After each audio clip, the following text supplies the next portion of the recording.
No, that would be Okay, absurd. I agree. I'm just trying to make sure we're on the same page. So Yeah. existence would be a necessary state in your mind, right?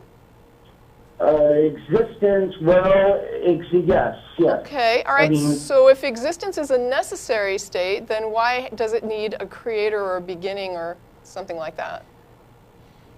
Well, no, I'm kind of not following you now. If we can't have a state of non-existence and existence is a necessary state, then what is the use of a creator?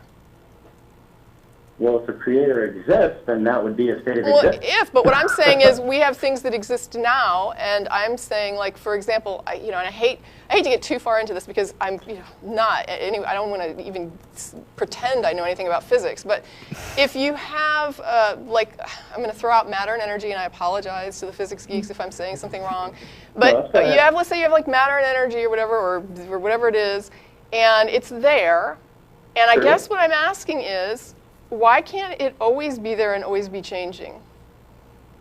Well, then that's where we run into the problem of the infinite regress. Why is that a problem? Yeah, you already believe that there's something infinite out there, so how can you also say that Well, yeah, but that's regress? one of the objections I wasn't really given the time to respond to, because there's been several objections, which I appreciate that you're giving me. It gives me stuff to think about.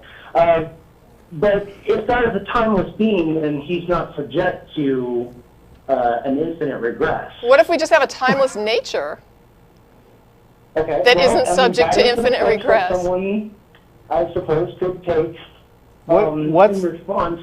I don't necessarily see how we get to timeless nature. Because I can't. When we have time within nature. Well, we have time within this nature, but what I'm saying is, what if there's just a natural change that just keeps occurring, changing into different things and, whatever. But what I'm saying is, if I can't say that non-existence exists because that's an absurdity, then I have to accept that existence is a necessary and constant state. And it may change, like what existence represents could change, but I don't know how I would defend that at some point, either in the past or in the future, non-existence would exist. I can't see how I would defend that. I wouldn't say that non-existence exists. Okay, so if this existence is necessary, whether it's in this form or some other form, I don't know why you keep thinking that a creator had to bring it about. Well, because I'm dealing with with the experience that I have. I don't know of any non-existent state of things. I wasn't around for that. Okay, so well, do you know of any gods? You sort of have to postulate. Wait a minute. Okay, I'm here with the universe. I understand that there is a time. To me, at least, there is a tense. There is past, present, and future. I do not see how in the world it could go infinitely into the past. Well, that's an argument from ignorance if we start saying, I don't see how it could. I might not see how it could. That doesn't mean that it has to be intuitively You're aligned. saying you don't have any direct experience of those things, but do you have any direct experience with a god? Well, yeah, but that would be... Well, then why didn't you start with that instead of this roundabout pseudo-philosophical bullshit? I'm sorry, go ahead. Well, no, I mean, the question would be then, was Kalam the argument that convinced you a God exists? Was that what convinced you to be a theist? Oh, no. Then why are we talking about it? Well, that seems a little weird, but... How is that weird? It was a compelling argument. But it didn't convince you. What convinced you was something else. So why... But seriously, let me tell you why. That's a good question. Let me go ahead and answer that. You guys obviously know that anybody could get up and just create a god, and then we could have millions of gods, and everyone could say that their god is the right one. Yeah. Well, how do we know which god is the right one? Or if any of them are. Sure. Right. So, that seems like to me that seems like a secondary issue. That seems like the primary issue to me. Which God is correct if we don't even believe that it's possible that a God could exist? It doesn't matter. There isn't any good argument that a God could exist. It doesn't matter. I'm asking you what compelled you to believe. I'm asking you what convinced you. Okay, mine was through my own personal leap of faith. And I was compelled by the teaching of Jesus of Nazareth. I had a curiosity, and I went with it, and when I went with it, I became enlightened into his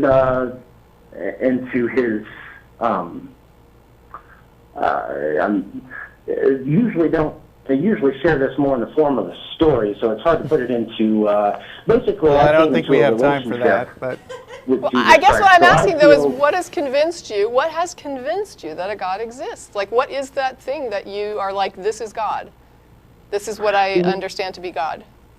Well, that, the belief in a God, this gets into another sub-argument, which I don't think we have time to get into. I've already said that quite a bit, but I believe that God is a properly basic belief, or that people believe it in the basic way. Well, I'm hearing two different things from you. I'm hearing these abstract philosophy things like properly basic and eternal cause and stuff like that. But then when we ask why you really believe in God, the real reason is you said you had some kind of direct experience with something. So it seems like the philosophical stuff is just kind of background material that you brought in to kind of bolster your sense that the thing you wanted to believe anyway was actually right. Which is kind of weird to me because, like, I believe Tracy exists because I have direct experience of her, and I don't have to come up with like philosophical justifications why Tracy should exist. Okay, but we're comparing apples and oranges there. I mean, Tracy is a different concept than existence is the same, though. Existence is the same concept. The thing exists or it does not exist. There's no in between. Well, no, I understand it's a matter of existence, but when you're talking about a physical being there. What are you talking about? Is God? What is God made of? I'm talking about a non-physical being. What the hell does that mean? It's a mind, an entity. The minds are physical. I know are properties of brains. Everything there is to know about. Wait. A mind. Entity doesn't mean that it doesn't exist. Just as he cannot explain everything there is to know about Tracy and her makeup and her physiological makeup. Yeah, but wait a minute. So much wrong with this. No, I don't. I don't need to have every too much wrong. When somebody starts to tell me that minds are non-physical, I don't even know what that means. I mean, that to me is nonsensical. I've never seen a mind without a brain, and a few minutes ago you were saying that you can't believe in an infinite regress because you don't have any experience with it. I have a mind and I'm physical. I don't have any experience with minds. I'm sorry, I wanted to hear what you said, and go ahead and say that again. My fault, go for it. Would you? About the infinite regress? Okay. I mean, you know, you can't like play both sides of the table and say that you can't believe stuff without direct experience with it, and then introduce this concept of like a non-physical, you know, a not physically based mind when all the minds that I've seen are based in brains. So you've seen a mind? No, I haven't literally seen a mind, but I've perceived. But you believe that one exists? Right. Okay, and you believe that because someone else has exhibited certain qualities that you believe is a mind. Sure. Okay. Yeah, and I would say that is fair. Now you don't have any demonstration that mind is tied to the body, but you. Yes, we do. What do you mean we don't? Have you ever seen somebody? Whoa, we have nothing but information that demonstrates it's tied to a brain. You can actually watch people go through mental processes with their brains hooked up to machines that'll show you what's going on. And the other thing is we have machines that you can look at an image. They can hook you to this machine, and it can read what you just saw and output something that is very similar to what you were just looking at. So, I mean, it's all stored in your brain. Is tied to the brain. I wouldn't necessarily say it's there is no evidence that it exists separate from the brain. I'm sorry, say that again? There is no evidence to suggest that it exists separately from your brain.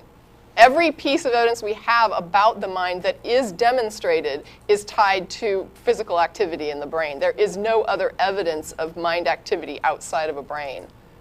Okay, so I don't have any self, is what you're saying. I didn't say that. I said that it's in your brain. Well, sure. Well, no, but if my mind is nothing but matter and energy, then it's just following the physical laws that are set in place. And I really everything that I'm saying on the show and everything you're saying on the show is just a product of the matter working with the physical laws. So there really is no. I mean, what does the mind have to say about intentionality? What are you talking about? I think physical beings can have intention. My dog or a cat could have intention. Right. Do It you doesn't think have to that, be. do you think that But it dogs wouldn't and cats have necessarily be souls? theirs. There is no sense of I anymore when you What do are you that. talking about? Just- There are animal. There are animal.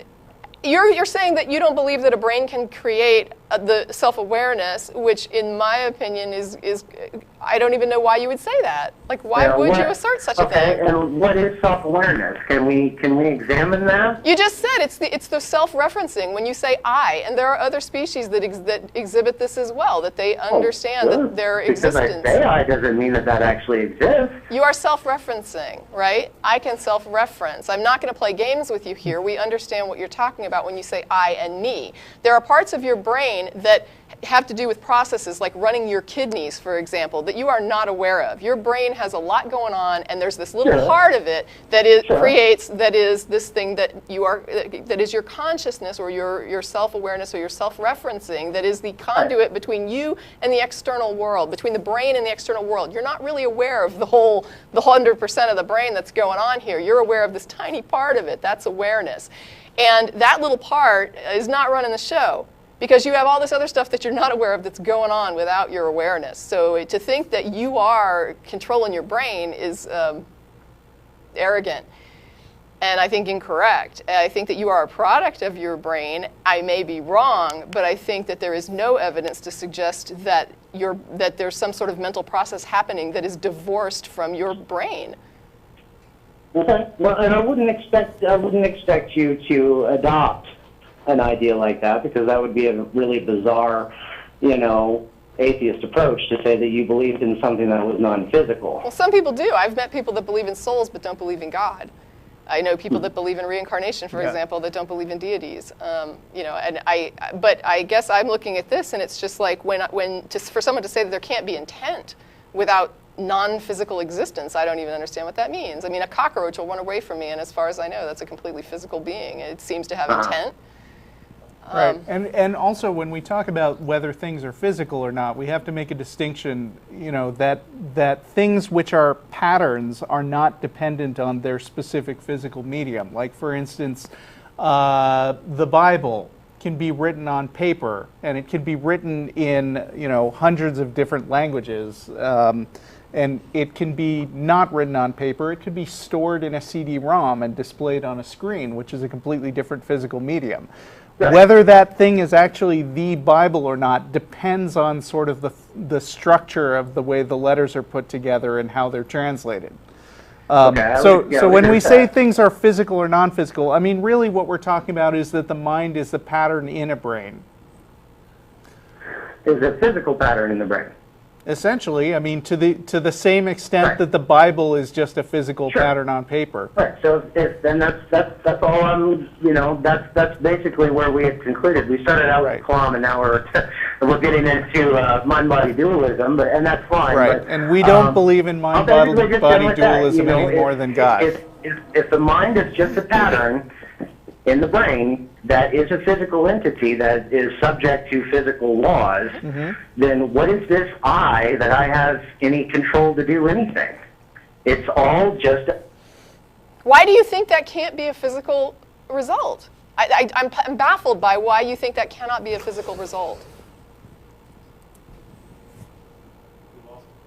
Oh, no, we lost the call. Well, I was going to try to move on Okay, anyway, but it was a really interesting conversation, Michael, and you are welcome to call back another week.